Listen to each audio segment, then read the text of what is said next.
কি। তো এই বলে পাঠিয়েছেন।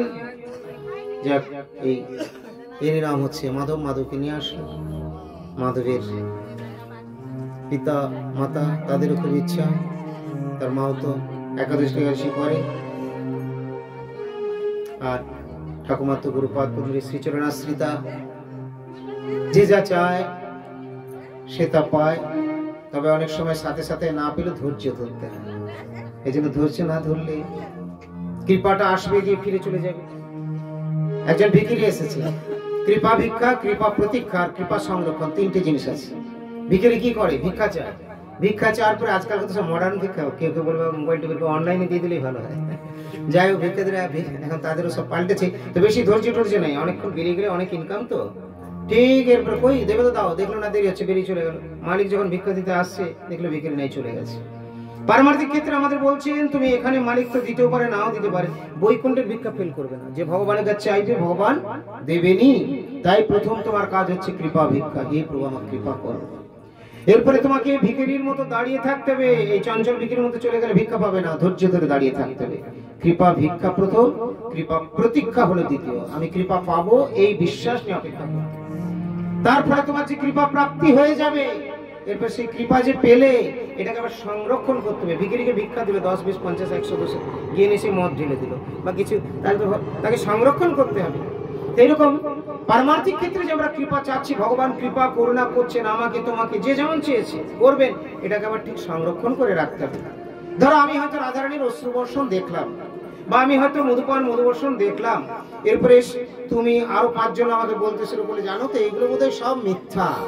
বলবেন হ্যাঁ হ্যাঁ আমারও তো তাই মনেই হচ্ছে। তখন নিজেই ভুলে গেছে যে আমি নিজের চোখে দেখেছি। তো এই জন্য সংরক্ষণ করতে হয়। আমাদেরকে দেখিয়েছেন কেন? ভগবানের এখানে তো লীলা করার কোনো প্রকাশ দরকার ছিল না, তার নিত্য ধাম আছে, নিত্য জনদের সঙ্গে সেখানে নিত্য লীলা করছেন। এখানে কি দরকার ছিল? দরকার ছিল কোনো বিশেষ ভক্তের জন্য প্রকাশ করেছেন। সেই সাথে আমরা যে দর্শন পেলাম, আমাদেরকে দর্শন দেওয়ার কি দরকার ছিল? আমার কাছে না রাখলেও পারতেন না, দরকার আছে। ভগবান ওনারা জানেন যে হাওয়া যা খারাপ, তাতে কিন্তু মুশকিল আছে, ওই জন্য এদেরকে স্ট্রং করতে হবে, খুব স্ট্রং দিয়ে দিয়েছেন। আর জানে এটা যে এরা মিসইউজ করবে না, ভগবান সেইভাবে সেই কৃপাটা করেই সেখানে দিয়েছেন। তাই তাদের প্রতি কেন কৃপা করলেন না? তোমাকে দিলাম, তুমি অর্পণ ভালো জিনিসটা পেয়ে বলিয়ান হয়ে যাও, নিয়ে অপরকে ডিস্ট্রিবিউট করো। তুমি নিজেই খিদেতে থাকলে অপরকে খেতে দিতে পারবে? আগে পেটটা ভরিয়ে নাও। এই পেট ভর্তি করে খাবার দিয়েছেন, এরপরে সবার দাঁড়ে দাঁড়ে। এখানে নিত্যানন্দ প্রভু হরিদাস ঠাকুরকে বলছেন, যাও তোমরা দাঁড়ে দাঁড়ে যাও। আর কি না, ইহা বই আর না বলিবা বলাইবা, দিন অবসানে আসি আমারে কহিবা, তোমরা করিলে ভিক্ষা যেই না বলিব, তবে আমি চক্র হস্তে সবারে কাটিব। এই কথাগুলো তোমরা কি বেশি শুনেছো? শোনোইনি। মহাপ্রভু বলেন চক্র হাতে নিয়ে এরপর আমি নিজে কাটবো। সুদর্শন চক্র কাদেরকে? তোমরা যাওয়ার পরে যারা বলবে না, আমাকে সে রিপোর্টটা দেবে, কে কে বললো আর কে বললো না, বেটাকে ছাড়বো না। তো আমাদের কাছে আমরা সেরকম রিপোর্ট না দিলেও, চক্র নিয়ে না বেরোলো, ওই যে বললাম না দুটো পুলিশ অফিসার না কি ছিল, ওরা চক্রের জবাব পেয়ে গেছে। ও जिंदगी में और गलती नहीं करेगा दोबारा, यहाँ पे गलती हो गया, शिक्षा भी हो गया, दोबारा गलती कभी नहीं करेगा, बस हो गया उसका। তো মহাপ্রভু যে যেমন যেখানে সেরকমই দণ্ড দেবেন। ভগবানের লীলা সেখানেও ছিল, আজও আছে, আর ভবিষ্যতেও থাকবে। এই যে গোপীনাথরা আসে, এরা এখনকার তো নয়, অনেক আগে। ওর বাবাও প্রভুজির আশ্রিত, মঠের সঙ্গে যুক্ত, মঠেও ছিলেন। তারপরে এরাও সেবাতে গোপীনাথ, বিশ্বনাথ বড় ভাই সবাই দেশান্দ্রা তাপাসপুর গ্রামগুলোকে প্রভুজি ধন্য করে দিয়েছেন। এরা ছোটবেলা থেকেই সব আসছে যাচ্ছে, চিনপাই, রায়পুর প্রভুজিকে দর্শন করেছেন, গুরুপাদ করছেন। তো এখন অনেক কিছুই দেখেছে, কিন্তু এক এক সময় এক একটা লীলা। যখন প্রভুজি ছিল তখনকার লীলা আলাদা। অনাবৃষ্টির সময় বৃষ্টি করে দিয়েছেন, মহামারীতে রোগ মারা যাচ্ছিল, প্রভু নাম কীর্তন নিয়ে গেলেন, গ্রামটা উদ্ধার পেয়ে গেল, সেরে গেল। এরকম বহু লীলা রয়েছে। ভূত ঘরের মধ্যে, চারের মধ্যে তোমার তাপাসপুরে ভূত ভুতুড়ে বাড়িতে থাকতে দিয়েছে। প্রভুজি রাত্রেবেলায় এসেছেন, ভাগবত পাঠ করে ক্লান্ত শান্ত আওয়াজ উঠছে, বুঝতে পারলেন যে অশরীরের কাজ। অশরীর মানে প্রেতাত্মা, যেগুলো দোষ পেয়ে যায়। এই আত্মাগুলো, তোমার শরীর আমার শরীর আত্মা আছে, কিন্তু দূষিত হয়ে যায়, দোষ পেয়ে গেলে তখন উপদ্রব হয় নানা রকম প্রেতাত্মা। এই কে তুমি? তাকে বলছেন, বুঝতে পেরেছেন অসুবিধা, তুমি যেই হও না কেন, আমি ক্লান্ত শান্ত হয়ে ফিরছি ভাগবত পাঠ করে, তুমি এখান থেকে চলে যাও এই মুহূর্তে। হুড়মুড় করে গাছের ডালটা, আম গাছ ছিল, ভেঙে পড়লো, ওর ভূত ছেড়ে গেল। আর ওরা ওই জন্য থাকতেও দিয়েছিল যে ভূতের ঘরটা যদি ভূতটা ছেড়ে যায়। একটা নয়, গ্রন্থে আছে। আজ প্রভুজির তিরুভাব তিথি, প্রভুজিরও কথা দেখবেন প্রভুজির জীবনী গ্রন্থে রয়েছে। চিনপাই রেল লাইনে একটা লোক কাটা পড়েছিল, অপমৃত্যু হয়েছে, স্টাফ ছিল রেলের ওয়ার্কার, এখন সেখানে অপমৃত্যু হয়ে গেছে। তারপরে সে ওই রকম ঘুরে বেড়াচ্ছে, কিন্তু এই মঠে মন্দিরে এসেছে, আসতে একটা স্বীকৃতি ছিল, কোন ভাগ্যে মনে পড়েছে, আবার এখানে এসেছে। তো প্রভুজি বুঝতে পেরেছেন ঘরটা যেন মনে হচ্ছে তুলছে, অশরীরের কাজ। ওখানে হুঙ্কার করলেন, তুমি কে, তুমি যে হও, এই মুহূর্তে স্থান ছেড়ে চলে যাও। নমস্তে সাধু বাবা, এই উদ্ধার হয়ে গেল। সাধুর কৃপা নেওয়ার জন্য আসে।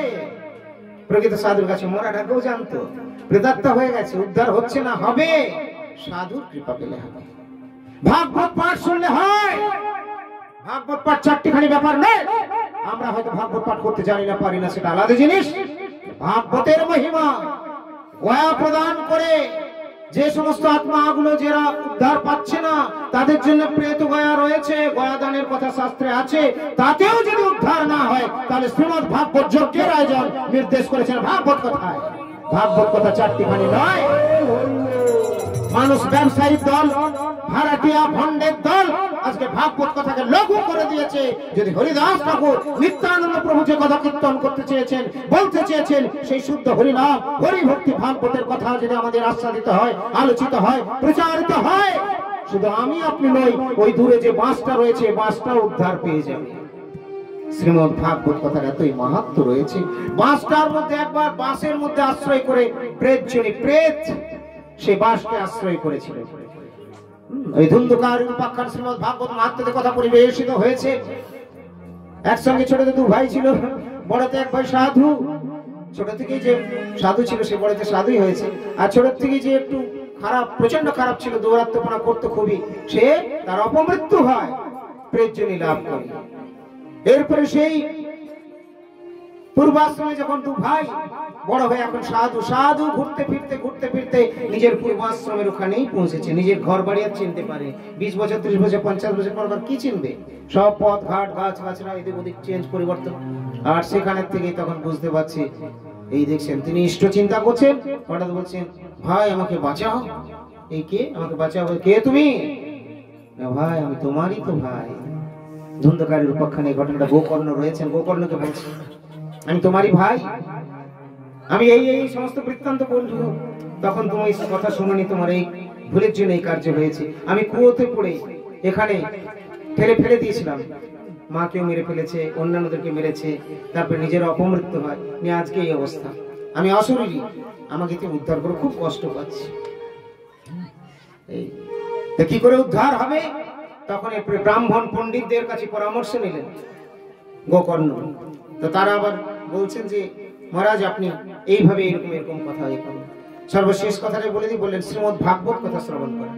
7 দিন ভাগবত কথা, তিনি 7 দিন বসে ওখানে ভাগবত পাঠ করছিলেন সেই পূর্বাশ্রমের জায়গাতে।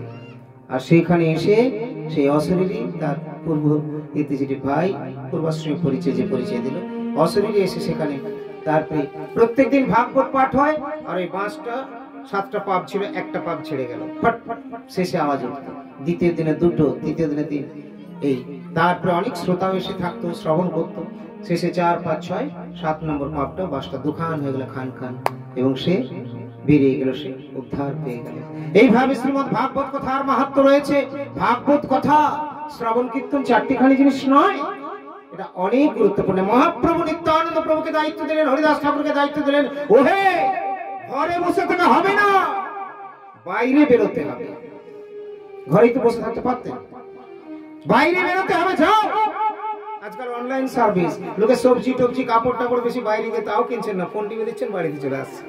আর অনলাইন সার্ভিস, পারমার্থিক দিব্য অনলাইন সার্ভিস নিত্যানন্দ প্রভু আগেই চালু করে দিয়েছেন মহাপ্রভু। ওরা আসবে না, ঘরে ঘরে যাও। দেখো এখানে লেখাই আছে, প্রতি ঘরে ঘরে গিয়া করই ভিক্ষা, বলো কৃষ্ণ ভজ কৃষ্ণ, করো কৃষ্ণ শিক্ষা। ঘরে ঘরে আমাদের পাঠান না, গুরুদেব পাঠান না, এখন যেতে দেন না। কেন? 2-4টে দৌরাত্রির জন্য যে যাবে, গিয়ে নিয়ে বললো ওই ঘরটা খুব ভালো, আমার আর আসতে ইচ্ছে করছে না, ঘরে ঘরে ঘরানি পাতিয়ে নিল। সে এক মুশকিল। অথবা ঘরে ঘরে কালেকশনের পরে ঝোলা ভর্তি হয়ে গেছে, বলেন আমি আর মঠে ঢুকবো না। কেন? আমি বাড়িতেই যাই, অনেক টাকা আছে, দুটো গাড়ি কিনবো। इसलिए प्रॉब्लम होता है। लेकिन ये हमें विश्वास रखना चाहिए, धारणा रखना चाहिए कि हर आदमी, हर इंसान, सब कोई एक बराबर नहीं है, सब तो अलग अलग है। एक पुलिस ऑफिसर चाहे वो दूसरा बुरा काम किए तो सभी पुलिस ऑफिसर को आप ऐसा नहीं बोल सकते, नहीं कह सकते, नहीं सोच सकते। আমার একটা পুলিশ অফিসার খারাপ করেছিল, আমি সবাইকে খারাপ বলবো? ওখানে সিআই সাহেব মুসলিম ছিলেন, তিনি এসে আমার পাশে দাঁড়িয়ে গেছিলেন, তার প্রমোশন হয়েছিল। আর এদের এত কিছু হলো, তারপর আবার ডিমোশন হয়েছে। ভগবানের সেবার মধ্যে যুক্ত থাকুন, জীবন হবে ধন্য।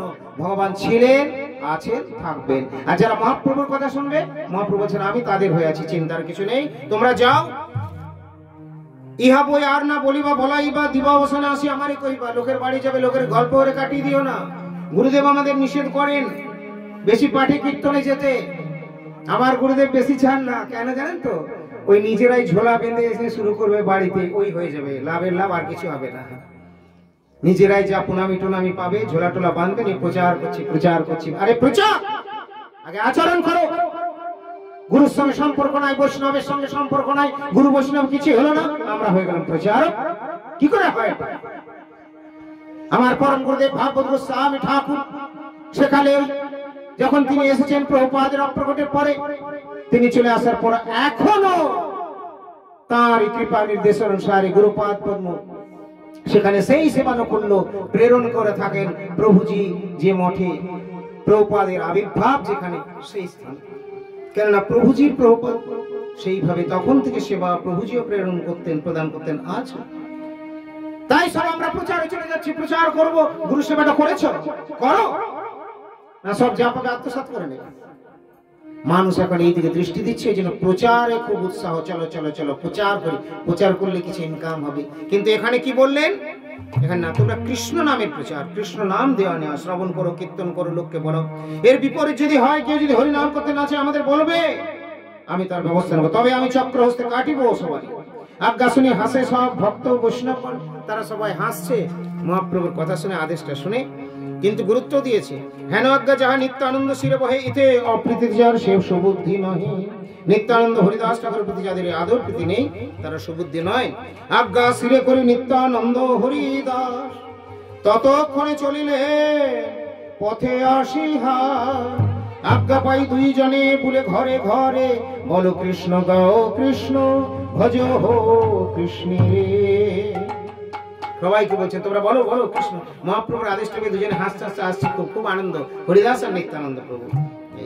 কৃষ্ণ প্রাণ কৃষ্ণ ধন, কৃষ্ণ সে জীবন, হেন কৃষ্ণ বলো ভাই হইয়া এক মন।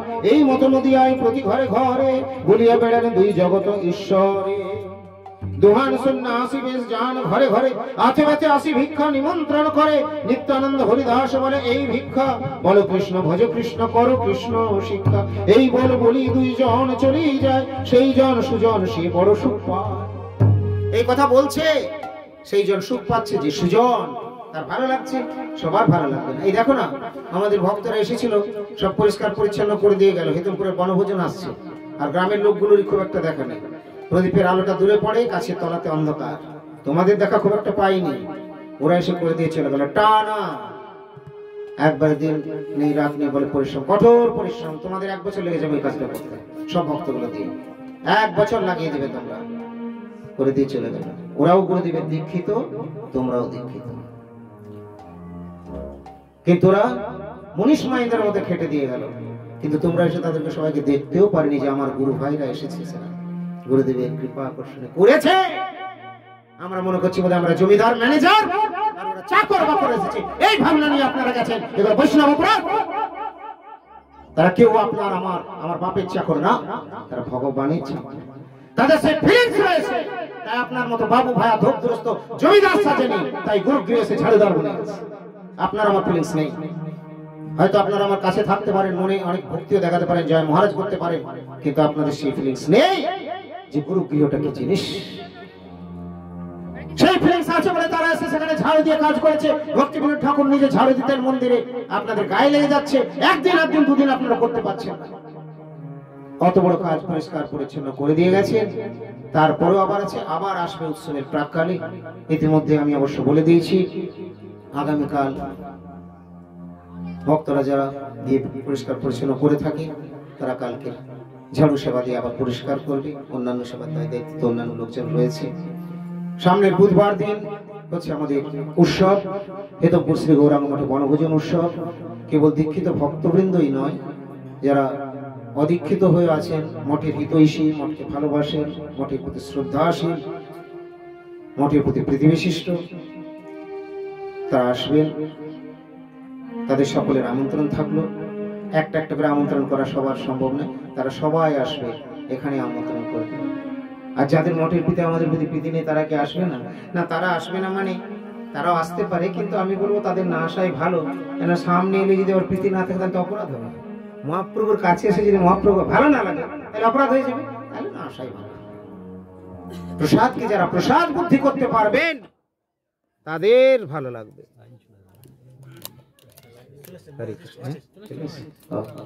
আচ্ছা, তো প্রসাদ বুদ্ধি তাদের ভালো লাগবে। আমি যেদিন প্রথম আসি ভগবানের প্রসাদ, আমার কেউ নিমন্ত্রণ পত্র কার্ড দেয়নি, বড় বড় আসন দেয়নি, আমি যা প্রসাদ পেয়েছি তাই নিয়েছি, আমার কাজে লেগেছে। আমি তার আগে থেকেও সেই ভাবনাটা রেখেছিলাম, আর গুরু গৌরাঙ্গ আমার কৃপাও করেছিলেন, আপনাদেরও করবেন। তাই বলছেন নিত্যানন্দ হরিদাস বলে, এই ভিক্ষা বলো কৃষ্ণ ভজ কৃষ্ণ করো কৃষ্ণ শিক্ষা, এই বল বলি দুই জনে চলে যায়, সেই জন সুজন বড় সে সুখ পায়।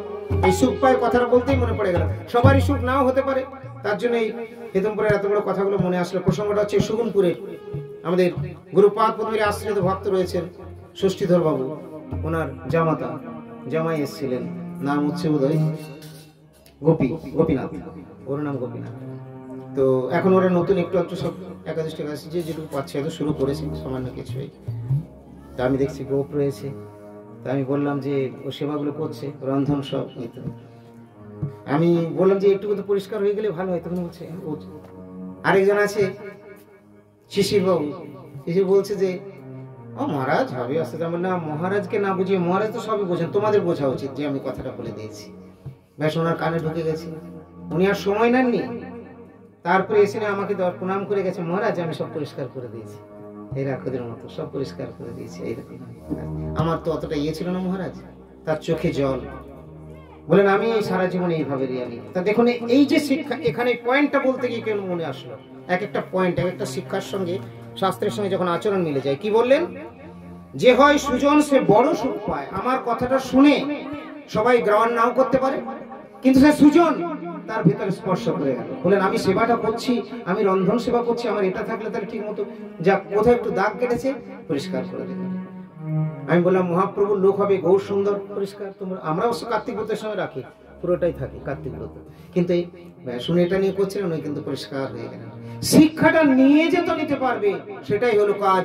ভাগবত পাঠ কথা শোনা মানে এটাই নয়, ভাগবত কথা শোনা মানে নিজের জীবনে আচরণ করতে হবে। শ্রীনত শ্রদ্ধা নিত্যম গৃহতস্য সচেষ্টিতম নাতি দিগ্ঘে লোকার ভগবান বিষয়তে। যদি যারা নিয়মিত হরিকথা শ্রবণ করে, শ্রবণ তাকেই বললেন শ্রুত বিষয় গ্রহণ। এইখানে ঢুকে দিয়ে বের করে দিলাম, সেটা গ্রহণ করতে হবে, পালন করতে হবে, জীবন হবে ধন্য। তো এই রূপে না শুনি লোক দুজনার মুখে, নানা জনে নানা কথা কহে না না সুখী। তোমরা পাগল হইলা, লোকে বলছে তোমরা পাগল, তোমরা হরিনাম সবাইকে করতে বলছে, যা হলো ওই দিকে যেও না। কেন? দুটো খুব খারাপ লোক আছে, খুব দস্যু। ওরা ব্রাহ্মণ হলে কি হবে? ব্রাহ্মণ হলেই সে সব জায়গায় শ্রেষ্ঠ নয়। তবে হ্যাঁ, ব্রাহ্মণ হলে এখন যাই হোক না কেন আপনারা ব্রাহ্মণ উচিত যে সম্মান যেটুকু দেওয়া সেটা নিশ্চয়ই দেবে। ব্রাহ্মণের ভুল ভ্রান্তি যা থাকবে সেটা বিচার ভগবান দেখবেন, ভগবান করবেন। তার জন্য আপনারা বিচার করতে যাবেন না, আপনারা যার যেটুকু প্রাপ্য সম্মান নিশ্চয়ই সেখানে দেবেন। ব্রাহ্মণ বৈষ্ণব, এমনকি কেউ যদি দুস্থ, এমনকি কেউ যদি হয়তো বৃদ্ধ রুগ্ন ইত্যাদিও রয়েছে, পথ চলতে অসুবিধা হচ্ছে, তাদেরকেও প্রয়োজনে হেল্প করবেন। আমি বৈষ্ণব বলে বা অস্পৃশ্য বলে সরে দাঁড়িয়ে থাকবেন না, এটাই কিন্তু বৈষ্ণবতা নয়। রাজাকেও সম্মান দেওয়ার কথা বলেছেন। এই রাজা তো কিসের রাজা, আমি সব এরকম ভাবে চলবে না, ভগবানই রাজা করেছেন। যাই হোক, তোমরা পাগল হলে দুষ্ট সঙ্গ হাসে, আমার সবা পাগল করিতে আইসে। তোমরা নিজেরা পাগল হয়েছো আর আমাদেরকে পাগল করতে চাইছো কেন? বলছেন হরিনামের জন্য, হরিনাম করতে বলছে বলে। আমাদের ভক্তবৃন্দ চঞ্চল হয়ে পড়েছে। এত লাগি মোরে কথা না কহিতে দেন। ভক্তিবিনোদ ঠাকুর এক সময় লিখতে লিখতে বলছেন, কলমটা আমার স্পিড হচ্ছে না কেন? বলে লো, তাহলে বোধহয় এদিকে সবাইকে বলা চলবে না, এই কথা হয়তো সবার জন্য নয়, তাহলে কলমটা রেখেই দিই। সেই জন্য আমাদের ভক্তবৃন্দরা চঞ্চল হয়ে পড়েছে। যারা কতই বা শ্রবণ করবো, এবার বিরতিটা দিলেই ভালো হয়। আমি ভাবছি এত খরচ করেছে, এত আয়োজন করেছে, এত সুন্দর প্যান্ডেল, অমিতের মাইক সাউন্ড ভালোই আছে, তারা সব রয়েছে, আর এই আয়োজনের মধ্যে আমি 2 মিনিটে যদি শেষ করে দিই হয়। কিন্তু যারা এসেছে তারা বাপ্পা বলছে না, হবে না, একটু চলবে।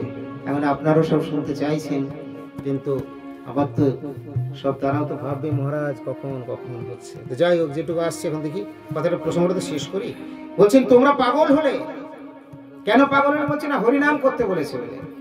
এই হরিনাম করতে কে বলছে? নিত্যানন্দ হরিদাস।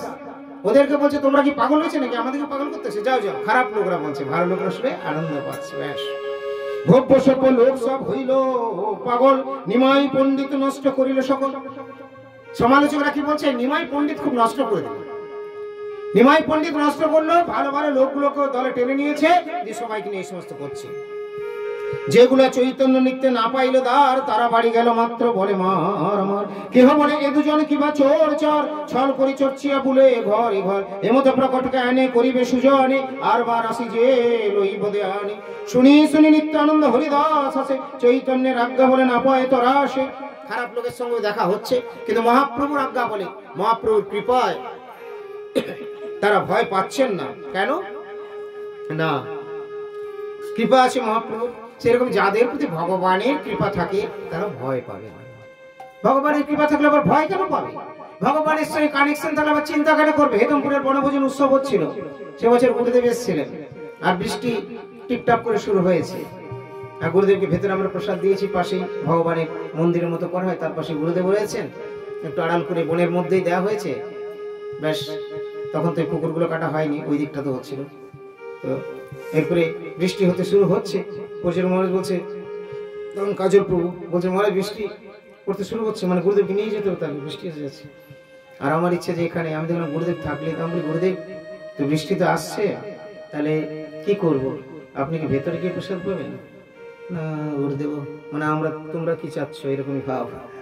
আমি এখানে হয়ে গেলেই তো ভালো হতো। তো এখানে হলে মানে আমার উদ্দেশ্য যে গুরুদেব এখানে থাকলে হচ্ছে, গুরুদেবী তো বৈকুণ্ঠের জল সব বন্ধ হয়ে যাবে, ঠিক সময় গুরুদেব দাও এখানে, তখন বৃষ্টি পড়ছে, এই দাও বললেন, ব্যাস গুরুদেব পেতে পেতে বৃষ্টি বন্ধ হয়ে গেল, বৃষ্টি আসেনি, সলভ হয়ে গেল। আরেকবার আমরা গিয়েছিলাম ওই খান্দড়ায়, আগের দিন রাত্রি থেকে বৃষ্টি চলছে, মধ্যরাত্রি থেকে, পরের দিন ঝমঝম বৃষ্টি, নির্ধারিত সময় গুরুদেব বেরিয়ে গেলেন। আপনাদের মতো নয়, আমাদেরকে নিয়ে, আমরাও আপনাদের মতো ছিলাম না। গুরুদেব রেডি তো আমরাও রেডি। আপনার হলে বলতেন বৃষ্টি পড়ছে মহারাজ, রাত্রের থেকে খুব বৃষ্টি, যদি সকালে ছেড়ে গেছে তাও বলবে, রাত্রের থেকে ঝমঝম বৃষ্টি চলছে মহারাজ, মানে রেডি হয়নি। কিন্তু আমরা রেডি। গুরুদেব বৃষ্টিতে ছাতা ধরে গাড়িতে উঠলেন। খান্দড়ায় পৌঁছে গিয়েছি, বড় প্যান্ডেল, বাড়িতে ছোট রুমের মধ্যে যেখানে গুরুদেব বসে আছেন, লোকে তুলে নেই ছোট জায়গা, প্যান্ডেলে চুইয়ে জল পড়ছে, এত বৃষ্টি।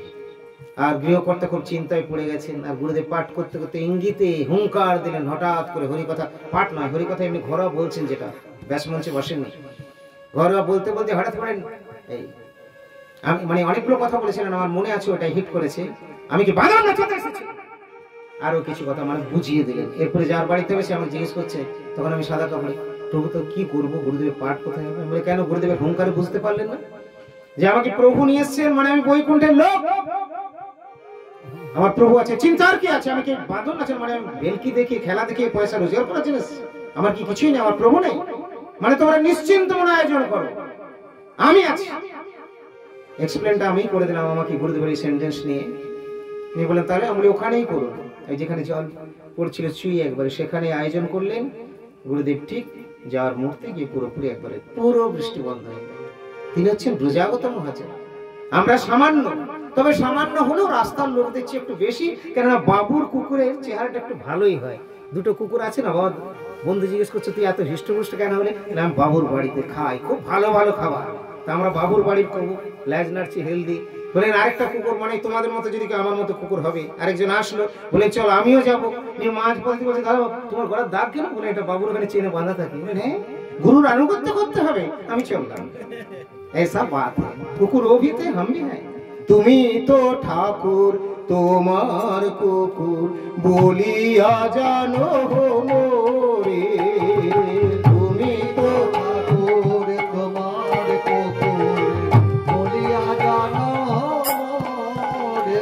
আমি প্রতিপজনের আসিতে না দিব রাখিব গড়ের পারে। প্রতিপজনের আসিতে না দেব রাখিব গড়ের পারে। তুমি তো ঠাকুর তোমার কুকুর বলিয়া জানো মোরে। তুমি তো ঠাকুর তোমার কুকুর বলিয়া জানো মোরে। প্রতিপজনের আসিতে না দিব রাখিব গড়ের পারে।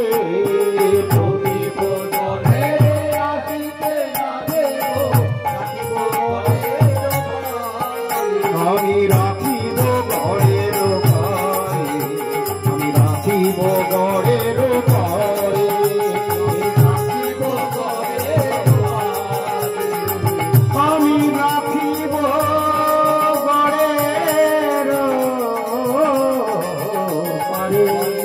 মানে কুকুরগুলো কি বলে? ঘেউ ঘেউ করে তাড়িয়ে নিয়ে যায় নতুন লোক দেখলে। এই যে তুমি তো ঠাকুর তোমার কুকুর বলিয়া জানো মোরে। তুমি তো ঠাকুর তোমার কুকুর বলিয়া জানো মোরে। প্রতিপজনের আসিতে না দিব রাখিব গড়ের পারে।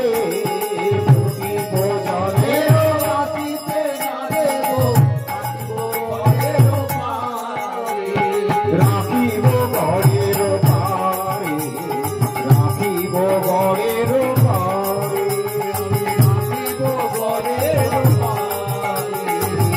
রাখিব গড়ের।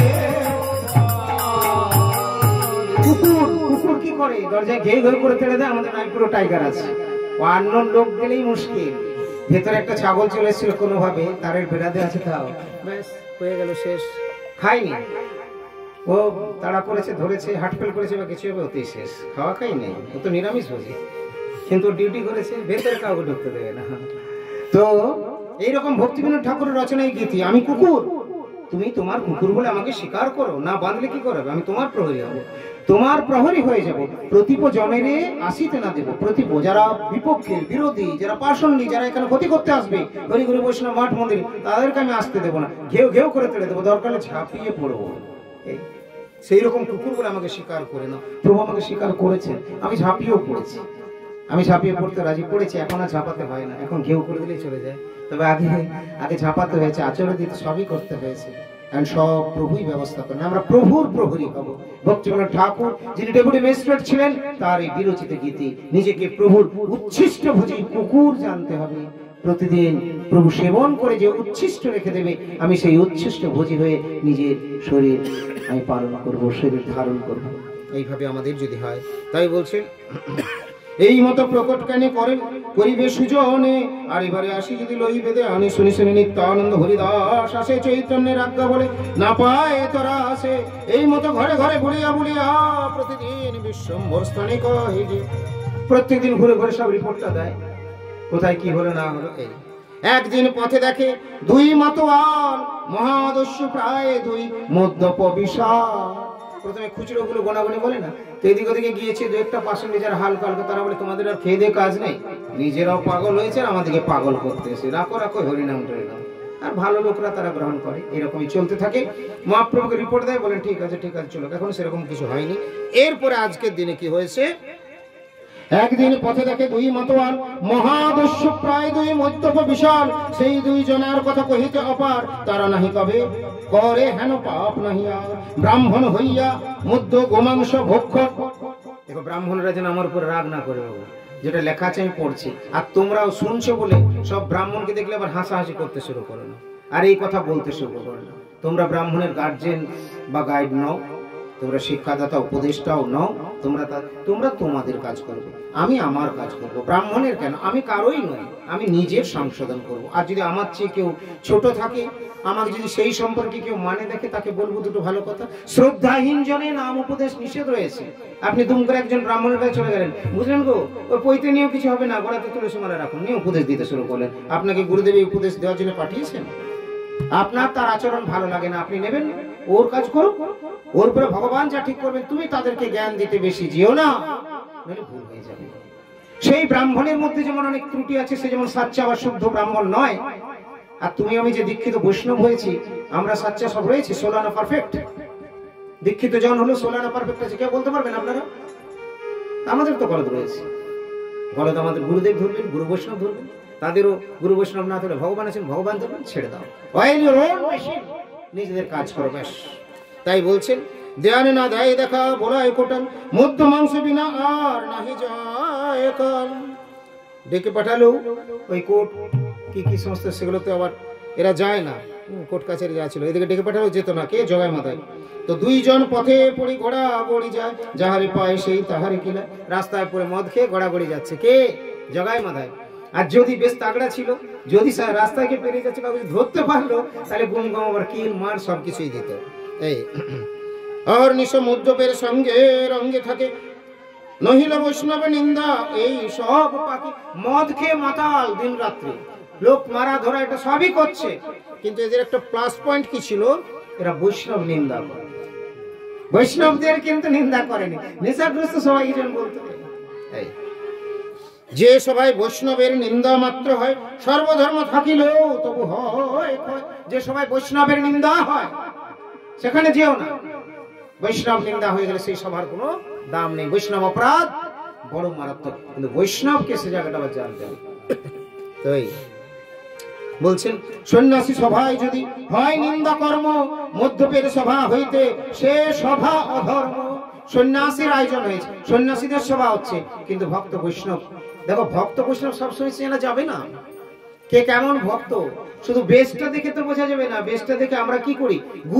গুরু একটা আসনে বসে আছে বলে গুরুকে জানা যায়, কিন্তু যদি স্পেশাল আসনটাই না থাকে, গুরু তো গুরুই থাকবে। ওই গুরুই যখন রাস্তায় বেরিয়ে যায়, তখন সবাই তাকে চিনতে পারে না। তাহলে তোমার যদি বৈষ্ণব সম্মান দেওয়ার স্বভাবটা না থাকে, তাহলে গুরুর চরণে তুমি অপরাধ করে ফেলবে। উনি তো রাস্তায় বলবেন না যে আমি গুরু, বলবেন কি? আর তখন নিজের চেয়ারেও নেই, তাহলে কি করে বোঝা যাবে? এই জন্য বুঝতে পারবে না। গুরু চেনা তো দূরের কথা, বৈষ্ণব চিনিতে না রে দেবের সকল। তার জন্য তাদেরকে অসম্মান করো না, সম্মানের জায়গায় রেখে দাও বৈষ্ণব। তো এরপরে বলছেন যে লোক বলে গোসাই ব্রাহ্মণ দুইজন, দিব্য পিতামাতা মহাকুলেতে উৎপন্ন, এই দুই গুণবন্ত পাশল্য ধর্ম, জন্ম হইতে এই মতো করে পাপ কর্ম। দিব্য পিতামাতা মহাকুলেতে উৎপন্ন, মহাকুলে ব্রাহ্মণ কুলে, এনার বাবা মা খুব ভালো। আর এই জগাই মাথায়ের কথা বলছে, বাপ মা খুব ভালো, এই ছেলেগুলো এরকম হয়ে গেল, বলে না? এই জগাই মাথায় ব্রাহ্মণ বংশে জন্ম, কিন্তু এমন কার্য নেই যা করে না তারা। ছাড়িল গোষ্ঠীতে বড় দুর্জন দেখিয়া, তাদের এই নোংরামির জন্য আত্মীয় স্বজন তাদেরকে ছেড়ে দিয়েছে ঘর থেকে, ত্যায্য পুত্র বের করে দেওয়ার মতো। কে সম্পর্ক রাখবে? নোংরা ক্যারেক্টারের আজেবাজে হয়ে গেছে, বেশ। শুনি নিত্যানন্দ বড় করুণ হৃদয়, দুইয়ের উদ্ধার চিন্তে হইয়া সদয়। এই নিত্যানন্দ প্রভু হচ্ছে করুণার অবতার। হৃদয় বিগলিত হলো, নিতাই চালে করুণা অবতার, করুণা অবতার, করুণা অবতার, করুণা অবতার, করুণা অবতার, করুণা অবতার, করুণা অবতার, করুণা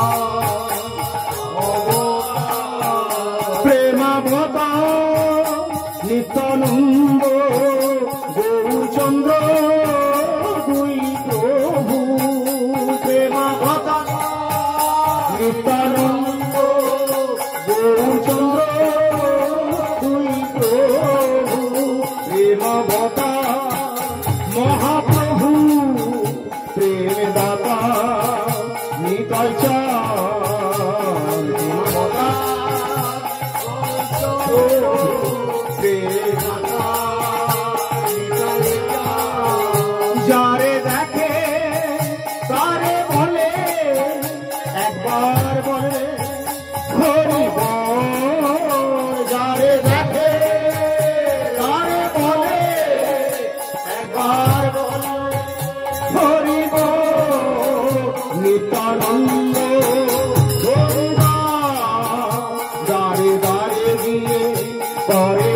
প্রচার নিত্যানন্দ হরিদাস দাঁড়ে দাঁড়ে করে প্রচার।